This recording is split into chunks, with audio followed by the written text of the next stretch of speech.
1996 நாவற்குழி பகுதியில் இராணுவத்தினரால் இடம்பெற்ற சுற்றி வளைப்பின் பின்னர் காணாமல் ஆக்கப்பட்ட 22 பேர் தொடர்பான ஆட்கொணர்வு மனு யாழ் மேல் நீதிமன்றத்தில் தாக்கல் செய்யப்பட்டு அதன் பின்னர் விசாரணைக்காக குறித்த காணாமலாக்கப்பட்ட சம்பவம் நடைபெற்ற பகுதியைச் சேர்ந்த அதற்குரிய நீதிமன்றமான சாவகச்சேரி நீதவான் நீதிமன்றத்தில் விசாரணைக்காக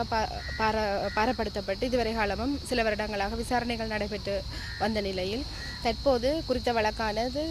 விசாரணையின் தீர்ப்புக்காக தவணையிடப்பட்டிருந்தது. இருப்பினும் இன்றைய தினம் கௌரவ நீதவான் அவர்கள் விடுமுறையில் இருந்த காரணத்தினால் குறித்த வழக்கானது தீர்ப்புக்காக ஒத்திவைக்கப்பட்டு